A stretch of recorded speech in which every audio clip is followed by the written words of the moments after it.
Aniya na mga dagkong balita karong adlaw sa One Mindanao. Kanhi Civil Service Commission Chair Carlo Nograles mubangga sa iyang kanhi amo nga si kanhi Pangulong Rodrigo Duterte pagkamayor sa Davao City. Incumbent Cagayan de Oro City Mayor Rolando Uy uban ang One Cagayan Coalition nagduso na og COC. Usa ka container van nahulog sa pangpang sa Magpet, Cotabato. Driver niini patay. Og Chief of Police sa usa sa mga police station sa Cagayan de Oro City gipusil patay. Ito ang GMA Regional TV One Mindanao. Mayong hapon Mindanao, ako si Sara Hilomen Velasco. Human nag-resign isip chair sa Civil Service Commission, mudagan si Carlo Nograles pagkamayor sa Davao City. Atong saro ng detalye niini pinaagi ni Argil Relator live. Argil.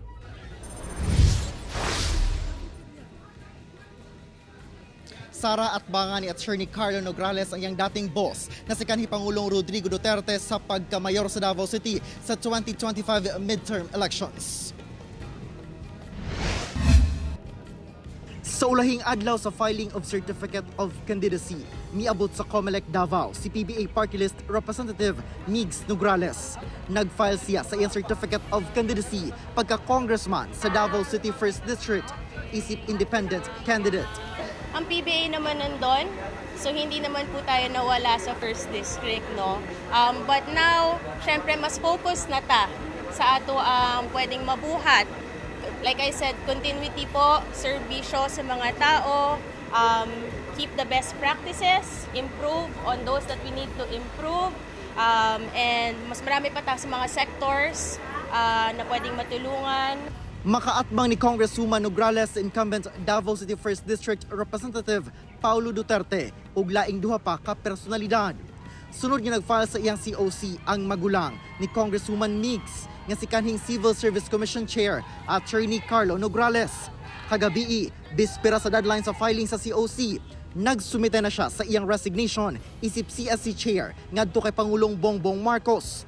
Makaatbang ni Attorney Carlo pagkamayor ang iyang kanhing boss nga si kanhi Pangulong Rodrigo Duterte ug laing duha pa ka personalidad. Si Attorney Carlo gi-appoint ni kanhi Pangulong Duterte isip Cabinet Secretary sa Duterte Administration niadtong 2018 hangtod sa 2022. Gi-appoint sab siyang acting presidential spokesperson niadtong 2021 hangtod sa 2022. Gi-appoint sab siya nga chair sa CSC. Bisan nga makabangga niya ang kanhing Pangulo, dapat matud pa nga adunay choice o mapagpilian ang mga Davaoenyo. Kitang mga taga Davao, deserve nato ang dunay choice. Makapili kung kinsa ang atong gusto. Dili ka ng no choice na lang tapirmi. Davao and all Davaoenyos deserve a chance to have real, meaningful, and lasting change. Una na gibutyag ni kanhi Pangulong Duterte human sa iyang pag-file og COC nga buot pa niyang magsilbi sa mga Davaoenyo. Davao better than yesterday. Mas makapagsilbi ako ng mas malawak ang poder ko, power. So far, Govern. Independent candidate sa Attorney Carlo apan sumala niya nga angayan nga dunay suporta ang Davao sa administrasyon labi na sa mga proyektong nanginahanglan og dagkong pondo. Again, we need the support sa administration, but also ang Davao City, kinahanglan doon na po'y local support na ihatag. We have to be open from the support from anyone. Abri dapat ang Davao to take in whatever help. Kay dili na to kaya na kita lang mag-inusara ani. Gihulagway niya isip David versus Goliath ang iyang mahimong dakong hagit sa pagpangampanya. The people of Davao have the right to choose the right choice at this right time in our beloved city's history. Timaan sa usa ka demokrasya ang dunay kapilian. Katandem ni Attorney Carlo, si Davao City 1st District Councilor Bernard Alag nga nag-file na sub sa iyang COC pagka Vice Mayor. I am supporting the candidacy of Carlo Nograles as our mayor. I am convinced to run as vice mayor because ang mga Dabawenyo karon dili na kontento sa present leadership. Daghan kayo complaints ron. You know that. Daghan kayo problema ang Davao City and wala na aksyonan. Sara, karong hapon gitubag sa hugpong sa Taong Lungsod Party, pinaagis lang social media account official na pahayag labot sa hungiho nga mudagan pagka-senador si kanhi Pangulong Rodrigo Duterte. Gipaklaro sa HTL nga pagka-mayor gayud sa Davao ang daganan sa kanhi Pangulo. Committed matud pa ang kanhing Pangulo sa pagbalik sa local governance o pagserbisyo sa katawhang Dabawenyo. Sara, as of 5 p.m. closing time sa ato ang filing of Certificate of Candidacy, adunay unom ka mga mudagan pagka-mayor sa Davao City samtang upat sab ang magpapili alang sa pagka-vice mayor alang sa 2025 midterm elections. Sara. Daghang salamat, Argil Relator. Gitanggal sa local political party sa Davao City nga hugpong sa taong lungsod ang upat ka mga sakop sa pamilyang Alag tungod matud pa sa kalapasan sa mga balaod sa partido. Ato ibalik si Argil Relator. Sa gipagula nga opisyal nga pahayag sa hugpong sa Taong Lungsod o HTL nga pirmado ni Davao City Mayor Sebastian Duterte nga mo'y Secretary General sab sa HTL. Gitanggal na sa partido sila 3rd District Councilor Wilberto Alag, 1st District Councilor Bernard Alag, Barangay Turil Proper Kapitan Lilibeth Alag ug Barangay Bangkas Heights Kapitan Bernadette Alag. Bispera sa deadline sa filing sa Certificate of Candidacy. Sumala pa ang HTL nagpabilin nga matinud-anon sa pagtuman sa ilang values ug principles subay sa ilang constitution and bylaws. Nakalapas matud pa ang mga alag sa probisyon labot sa pagtabang sa ubang political parties o mga individual nga dili miyembro sa hugpong sa pagpadayon sa ilang politikal nga tumong nga walay pasiunang pagtugot sa partido. Nakumpirma matud pa nga ang maong mga opisyal kay aktibo nagasuporta sa tingog party list ang political entity nga dili subay sa HTL party. Ang ila matud pa nga mga aktibidad sa pagpromotar sa mga interes sa tingog party list inay sa hugpong agenda kay kalapasan ug pagtraidor sa rules ug principles sa partido. Sa ulahing adlaw sa pag-file sa COC, nag-file sa iyang COC si Councilor Wilberto nga mudagan pagka 3rd District Congressman ubos na sa partidong Lakas CMD. Kauban niya sa COMELEC ang asawang si Kapitan Bernadette nga lakip sa gitanggal sa HTL. Ang among ginahimo, ang dunay may mga tabangonon na mo dool sa amo, among gina-forward, ginapasa na mo sa tingog partilis. Kana lang ang among sala sa kabuo. Nagtuo matud pa sila nga naayos na tungod kay nagkaistorya na matud pa sila kay Mayor Baste o kay kanhi Pangulong Duterte. Una pa man ang nahitabong hugpong convention niadtong Mayo karong tuiga. Ang amo alang nagduol mi sila ha, dili mo duol kay mobalhin mi kundi gidala na mo ang among constituent sa Turil area, Davao City. Kutob sa moduol sa amo ang ilahang problema sala ba di ay nga gisulbad na mo ang problema sa katawhan. Sa kabahin ni Councilor Bernard, 2023 pa yang mihawa na siya sa HTL. I'm not surprised though because last year pa lang, 2023, kabaluman mo, wala na ko sa hugpong sa taong lungsod. And this is just a formality. I-expel ko nila daw. Miresign matud pa siya sa iyang mga gigunitang komite. Tungod wala na siya nakauyon sa pagdumala sa syudad. Gipangayuan pa og pahayag si Kapitan Lilibeth Alag labot ni ini. Kauban si Metro Awing sa kamera. Argil Relator. 1 Mindanao. Atong sayro ng dugang pang mga balita sa Mindanao. Makauban nato si Efren Mamak live sa General Santos City. Efren. Salamat, Sara. Nagpasidaan ang pag-asa sa posibleng flash floods ug landslide tungod sa severe thunderstorm sa mga mosunod nga adlaw. Tungod niini makasinati ang reyon og panalagsang pagdag-om ngadto sa mapanganurong kalangitan. Inubanan sa patak-patak nga pagulan, kilat ug panalugdog. Busa nagpasidaan ng daan ang pag-asa sa posibleng kusog nga pagulan nga maghatod og baha ug landslide. Gipasidan-an ang namuyo do sa mga sapa nga mag-igmat og mohiklin gilayon kung adunay abiso ang gobyerno. Ito ang GMA Regional TV 1 Mindanao. Patay ang hepe sa Police Station Tukogod sa Cagayan de Oro City human gipusil sa wala pa mailihing riding in tandem suspects samtang pauli na kini sa ilang balay. Sayron ta ang dugang detalye sa live report ni James Paulo Yap. James? Yes, Sara, hugot nga gikondina sa Police Regional Office 10 ang pagpusil patay sa ilang opisyal sa gungsong operasyon batok ilegal nga droga ginatudlong motibo sa pagpamusil. Patay na dihang nadala sa ospital si Police Captain Abdul Kahar Armama, ang hepe sa Police Station Tukogon, dihang gipusil kini sa duha ka mga sospek sa barangay Bulwa sa Cagayan de Oro City pasado alas 8 sa gabi adlawng Sabado, samtang pauli na unta kini sa ilang balay. Sumala sa mga nakakita nga gikan si Armama nagpark sa iyang sakyanan, pipila ka metros lang ang distansya gikan sa ilang balay dihang nahitabo ang pagpamusil. Isa ramay mo park diya gabi, nya muli diya school. Baklay gina. Oh, baklay. Baklay ra na sa perminte. Bag muli na silang kwan. Balay. Dugang sa saksi nga posibleng migamit og armas nga adunay silencer ang mga sospek tungod wala sila'y nadungog nga buto. Nakurat na lang sila nga adunay lalaking midagan dayon sakay sa motorsiklo. Kato na time nga na vigil nya. Mo pag uli na niya kamlong baklay na. Ngit-ngit mo dire. Mga ito kwan. So, bisa ang mga gabidyo sir, wala bidaw sila kabantay? Wala kabantay. Ayara na kabantay na gidagan na tong suspect. Ayan na nakita na kuha na si sir din. Sumala sa Cagayan de Oro City Police, daan ang adunay hulga sa kinabuhi nga nadawat si Captain Armama gumikan sa sagunsong operasyon ni ini batok ilegal nga droga. Nasayran sab nga nawala sa posisyon ni Armama ang iyang issued firearm nga gituuhang gidala sa mga sospek. Adunay bahad sa iyang kinabuhi human siya magapahigayon og anti-illegal drugs operation sa iyang area of responsibility, particular na diya sa barangay Kamamanan o diya sa sitio Pinikitan, Kamamanan. No? Duha ka samad pinusilan sa ulo ang naangkon sa opisyal gamit ang gituuhang .45 nga pistola base sa na-recover nga mga basiyo sa bala gikan sa crime scene.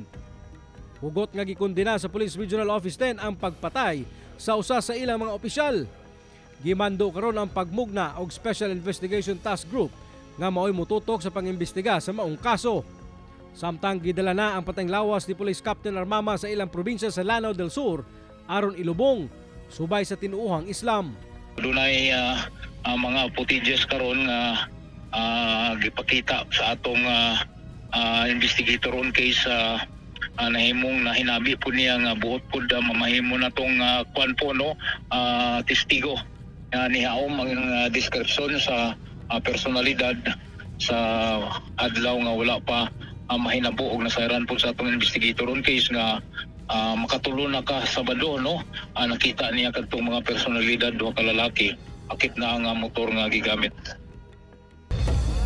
Sara, mismong si Pro-10 OIC Regional Director Police Brigadier General Jason De Guzman ang personal nga naghatod og tabang pinansyal ngadto sa pamilya ni Police Captain Armama ug gibisita sab niini ang lubnganan sa maong pulis sa Marawi City pagpasalig sa opisyal nga dili nila lungan ang investigasyon hantod nga ilang madakpan ang mga responsable sa krimen. Sara? Daghang salamat, James Paulo Yap. Mag-atbag ang anak ni Davao del Norte Governor Edwin Hubahib ug iyang kanhi mentor nga si Davao del Norte 1st District Representative Pantaleon Alvarez pagka-vice gobernador sa Davao del Norte. Ang duha, doon na matud pa'y away politika. Atong sayron sa report ni John D. Esteban. Daw nagkaproblema na matud pa tungod sa politika si incumbent Davao del Norte Governor Edwin Hubahib ug ang iyang kanhibos ug mentor nga si Davao del Norte 1st District Representative Pantaleon Alvarez. Kini human giatbangan ni Alvarez ang anak ni Hubahib nga si Clarice Hubahib kinsa milansar pagka-vice gobernador sa probinsya. Ang gobernador subling magpapili sa susamang posisyon. Wala magyud control. So ako na lang yun ang atubangon o i-appeal na ko hangyo sa katawan kay siyempre akong anak dili gyud ako pud pwede pasagdan. So decision kabalo naman ta sa politika, iyahan ang decision, so respetuhon pud nato. Dihang gipangutana kung unsa ang ilahang wala pagsiraptanay, tubag ni Hubahib, mao ang pag-anib matud pa sa gobernador sa partido sa kasamtangang administrasyon nga PFP o Partido Federal ng Pilipinas. Si Hubahib mihawa sa partido ni Alvarez nga Reforma Party. Because kay nag-stand ko sa Partido Federal ng Pilipinas o di na lang siguro kay nako i-deeper ang discussion. So up to diha lang, mao na gingon ako nga ang bawat politiko is nay kanya-kanyang decisions. Sa karon wala pay tubag si Alvarez sa maong issue.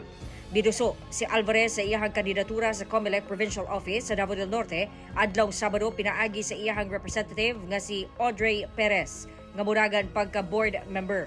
Sa susamang adlaw sab nag-file sa iyang COC si incumbent Vice Governor De Carlo Uy pagka-congressman sa 1st District sa Davao del Norte, ilawom sa lakas CMD Party. Iyang makaatbang ang kasamtangang board member nga si Nicandro Nickel Suwaybagyo sa PFP ug ang independent candidate nga si Cesar Granada. Kauban si Jojo Solarte sa kamera. Jandy Esteban. 1 Mindanao.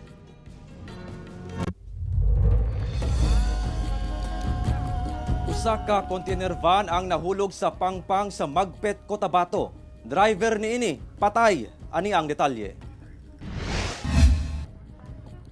Maayong pagkahayang niining 6-wheeler container van sa usa ka gamay nga sapahuman mahulog sa pampang sa barangay Basak, Magpet, Cotabato Lunes sa kadlawon. Dead on the spot ang driver niini. Human maipit matud pa ang lawas sulod sa sakyanan. Samtang nakaangkon sab og samad sa lawas ang pahinante nga gilayong ipatambalan sa ospital. Sumala sa Magpet Municipal Police Station ang maong sakyanan. Dunay kargang mga saging. Nakatagdak kining ibiyay gikan sa barangay Temporan padulong sa palengke sa barangay Basak, diyang nawad-an matud pa og kontrol ang driver sa sakyanan ug midiretso sa pangpang. Accordingly sa finance po, no, nawalan daw po sila ng brake. Then nawalan sila ng control, then nahulog po sa creek. Hinuon gilayong gitagad sa kabanay ang patayng lawas sa driver. Mipasalig sab matud pa ang tag-iya sa sakyanan nga magpaabot og hinabang sa kabanay sa biktima. Pahimangno sa kapulisan sa mga driver nga mag-igmat sa pagmaneho aron malikay sa disgrasya. Reminders na lang din po siguro sa mga drivers natin na dumadaan po dyan sa may barangay Basak. Kailangan po natin ng konting ingat kasi medyo matarik o malalalim po yung mga creek. Efren Mamak, 1 Mindanao. Nag-file na sa COC ang grupo sa Partido Federal ng Pilipinas o PFP. United Bangsamoro Justice Party kon UBJP kaganinang buntag sa COMELEC office sa Marawi City alang sa ilang official candidate sa BARM sa Lanao del Sur. Gipangunahan kini ni Roland Abdul Rashid Macarambon pagka-gobernador sa Lanao del Sur. Pagka-vice-gobernador si Marjane Makasalong, 1st District Congressman Rehan Baltlao, 2nd District Congressman Attorney Faisalin Tago, uban ang ilang board members sa managlahing distrito. Nagmarcha ang grupo gikan sa City Hall padulong sa Provincial Election Office sa Marawi City sa Lanao del Sur. Matud ni Attorney Elise Miguel, ang Provincial Election Officer sa Lanao del Sur, nga dunay upat nga nag-file og COC pagka-gobernador. Sila incumbent Governor Mamintal Adyong Jr. sa lakas CMD, Norhaida Adyong sa Workers and Peasant Party, Dima Pundag Makapundag nga independent ug si Roland Abdul Rashid Macarambon sa PFP-UBJP Party. Pagka-vice-gobernador, tulo ang kandidato nga sila incumbent Governor Muhammad Khalid Adyong sa lakas CMD, Mansani Mimbalawag sa People's Party ug Mary Jane Makasalog sa PFP-UBJP. Ana sa kapin 1,000 ka mga dinagat nun ang niuban sa pag-file og COC ni incumbent Representative Alan Juan Ecleo alang sa Lone District sa Dinagat Islands. Giubanan sa iyang kapin usa ka libo nga taga-suporta si Dinagat Island incumbent Congressman Alan Juan Ecleo nga subling magpapili pagka-kongresista sa Lone District sa Dinagat Islands. Uban sab si incumbent re-electionist Vice Governor Benglen Ecleo o gubernatorial candidate Lamberto Sonilla Mera ang kanhi mayor sa munisipyo sa Libhuk. Si Ecleo ang provincial chair sa lakas CMD Party sa Dinagat Islands. Plano kuno kini sa ilang partido nga dominahon ang local position sa Dinagat Kauban ang 5 sa 7 ka incumbent municipal mayors ug majority sa mga konsehal sa 7 ka munisipyo sa probinsya. Ito ang GMA Regional TV 1 Mindanao. Patay ang mag-live-in partner human gituuhang nagdinunggabay sa ilang girentahang balay sa General Santos City. Problema sa kwarta, posibleng motibo sa krimen sumala sa kapulisan. Aning report. Nagbuyod na og naligo sa kaugalingong dugo ang usa ka 40 anyos nga babae sa gate sa girentahang balay niini sa Barangay Lagaw, General Santos City pasado 1:00 sa hapon niadtong Domingo. Sa pagsuta sa kapulisan, dunay 3 kasama dinunggaban sa liog ang biktima. Dihang misulong ang kapulisan sa kwarto sa maong balay, mitambad sab ang laing biktima nga usa ka lalaki nga naligo sab sa kaugalingong dugo ug wala nay kinabuhi. Nakaangkon sab kini og sama dinunggaban sa dughan. Na-recover sa crime scene ang usa ka kutsilyo nga gituong gigamit sa mga biktima kinsa mag-live-in partner o residente sa maong lugar. Sumala sa kapulisan, base sa saysay sa mga silingan, dunay gilalisan ang mag-live-in partner nga misangput matud pa sa dinunggabay. Ang hearsay dito, ang sulti is tungod sa kay walay trabaho tong lalaki. Nagatrabaho magod siya sa shop. Katong babae is dito po na niya nakilala eh. So from time to time man good ang statement sa mga silingan dito is nagit time nga mo away sila napoy time nga hilom ra pod. Ang motive na ginatanaw namo is based sa statement sa mga silingan niya which is katong sa financial na trouble. Posible matud pa nga ang babay ang unang nga nanunggab sa lalaki, dayon gihulbot sa lalaki ang kutsilyo o gidunggab sab ang babae. Ay based sa statement sa mga tao dito, ang nakakita gyud is nauna nagsaksak tong babae, then gikuha na sa lalaki ang kutsilyo, then siya na pod ang nanaksak. Lain-lain ang version but since ingani ang case is wala may pud tay complainant kay pareho sila ang biktima diri. Gitagad na matud pa sa mga kabanay ang patayng lawas sa duha. Wala matud pay nakit-ang foul play ang kapulisan sa insidente. Apan, mo-imbestiga gyapon sila kung dunay mga ebidensya nga sukwahi sa paunang investigasyon. Well, as of now, wala. Kung naay mag-complain, and andyan man available man yung results ng SOCO, kung naay mga naatay ebidensya pa mo lutang, then that's the time willing man mo conduct of another investigation. Kauban si Gary Balantay ug Bong Vicencio, Efren Mamak. 1 Mindanao. Patay ang usa ka manager sa banana plantation human giposil sa wala mahiling sospek nga nakamotor sa Alabel, Sarangani. Patay na diyang napalgan ang usa ka lalaki sa kadalanan sa Barangay Tukawal, Alabel, Sarangani pasado 5:00 Sabado sa buntag. Kini human giposil patay sa wala pa mahiling sospek. Sumala sa kapulisan, nagmaneho sa iyang kaugalingong motor ang 45 anyos nga biktima padulong sa trabaho diyang gisundan kini sa sospek nga nakamotor. Pag-abot sa maong lugar, gipusil kini sa maong sospek kinsa gilayong misibat human sa krimen.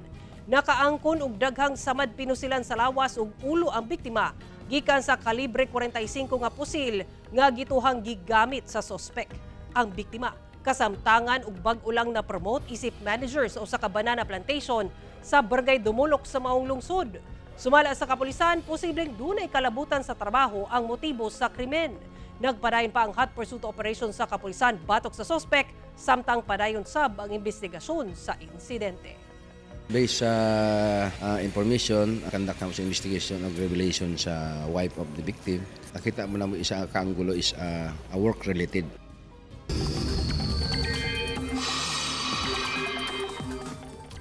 Ubos na ang tsansa nga mahimong bagyo ang low pressure area sa Badang Palawan. Samtang wala na'y angay ikabalaka sa bagyo sa gawa sa Philippine Area of Responsibility kay palayo na kini sa nasod.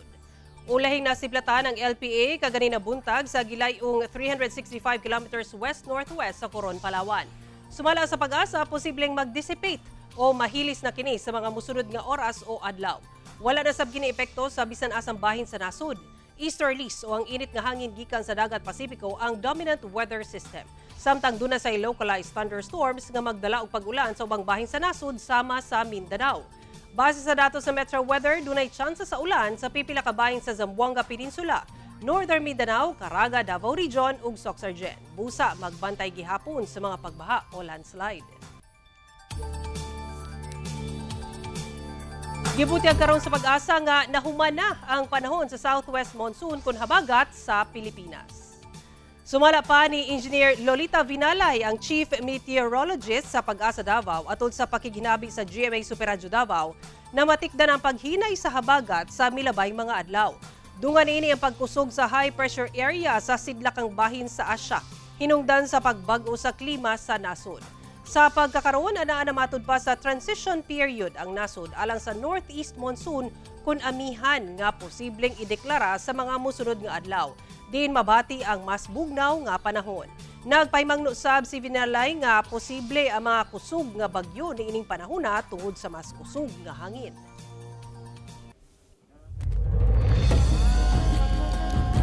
Ikumpirma sa COMELEC 11 nga milampas na sa 1,000 ang nagduso sa Certificate of Candidacy sa Davao Region alang sa 2025 national ug local elections.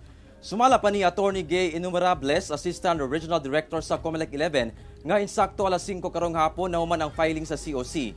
Apan mamahimo pa nga dawato ng mga iduso nga COC gikan sa mga aspirant nga nakasulod sa buwatan bisan sa paglampas sa mong oras. Una na sab, gibarugan sa COMELEC nga wala na extension sa filing sa COC, lakip ang substitution. Gawas kung ang usa ka kandidato madiskwalipika, mamatay o incapacitated.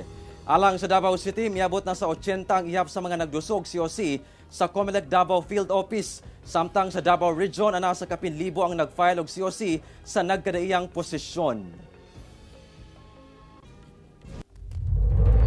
Nagpasidaan karon ang Bureau of Internal Revenue 11 sa mga mukandidato sa 2025 national ug local election nga magparehistro sa ilang buwatan alang sa pag-issue og resibo ilabi na sa mga gamiton ato sa campaign period.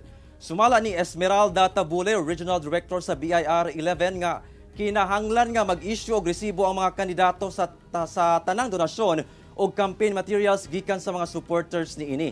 Dugang pa ni Tabule, matag eleksyon adunay ginalusad nga oplan iboto mo ang maong ahensya alang sa paghatag og panawagan og painumdom sa mga kandidato.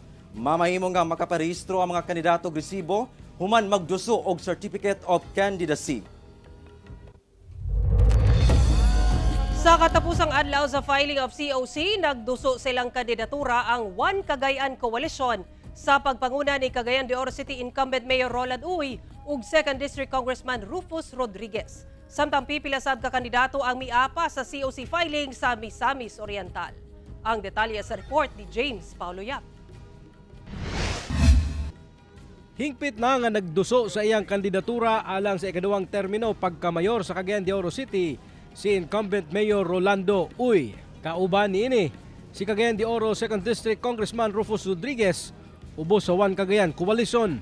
Mahimong Vice Mayor ni Uy ang igsuo ni Congressman Rodriguez nga si incumbent Vice Mayor Jocelyn Rodriguez. Samtang nagduso sab og COC isip 1st District Congressman si kanhi Vice Mayor o kasamtangang Barangay Carmen Kapitan Rainier Joaquin Uy kinsa anak sab ni Mayor Rolando Uy. Kumpleto sab ang ilang lineup sa mga konsehal sa una o ikaduhang distrito sa syudad. Ang kanhi administrador sa Philippine Veterans Investment Development CONFIVIDEC nga si Pompi Lavinia nagduso sab sa iyang kandidatura pagkamayor sa syudad alang sa ikatulong higayon. Si Lavinia, independente ug walay kauban nga mga konsehal. Samtang sa probinsya sa Misamis Oriental at bangan ang kasamtangang Gobernador Peter Onabia ni kanhi Misamis Oriental 2nd District Congresswoman Juliet Uy kinsa nagduso na sa iyang COC. Vice Gobernador ni Uy ang kasamtangang board member sa probinsya nga si Eric Cu. Kauban nila ang napulo ka mga magpapili isip board members sa una o ikaduhang distrito. Buot sab magpapili isip representante sa unang distrito sa Misamis Oriental si Attorney Karen Lagbas. Kinsa at bangan niini ang incumbent Congressman Christian Onabia kinsa anak ni Governor Peter Onabia. Sa Upol Misamis Oriental, mamahimong kaatbang sa kasamtangang Mayor J. Francis Bago ang kanhi mayor sa Upol nga si Max Seno. Ug Vice Mayor niini Gli Hakalan nga ubos sa National Unity Party nga gipanguluhan ni kanhi Congresswoman Juliet Uy. Kauban si Makoy Sempron, James Paulo Yap, One Mindanao. Papiling na una ang Benil Blazers sa team standing sa NCAA Season 100 Basketball Games sa katapusan sa first round human gipildi ang JRU Heavy Bombers. Gipalokapa gayud sa Binil Blazers ang JRU Heavy Bombers sa ilang dula kaganina alang sa final sa first round sa score nga 84-69. Wa katraka ang Bombers sa sunod-sunod nga punto sa Blazers aron makabot ang double-digit lead sa maong laban. Gani way nakapugong sa mga puntos ni Jomel Ancheta kinsa nakakuha og 17 points ug 5 rebounds. Tungod niini, 7 na ang daog sa Binil Blazers ug nanguna gihapon sa team standings sa NCAA Season 100. Padayong tutukan ang mga dula sa NCAA Season 100 nga makita sa GTV ug Heart of Asia. Mga kapuso, 78 days na lang una ang Pasko. Mao kato mo aling balita sa Mindanao karong adlaw. Mamahimo ninyo kining makita pag-usab pinaagi sa pagbisita sa official website sa GMA Regional TV o bisitahang among official YouTube channel ug i-click ang subscribe button para sa pinakauling balita. Daghang salamat sa atong mga kapuso sa Mindanao nga nagalantaw kanamong sa atong mga kapuso abroad. Padayon lang sa pagtutok sa mga lokal nga balita matag adlaw tungod sa GMA Regional TV, Local News Matters. Kami ang GMA Regional TV 1 Mindanao, tibok pwersa para sa mas dakong misyon ug mas halapad nga pagserbisyo sa nasod.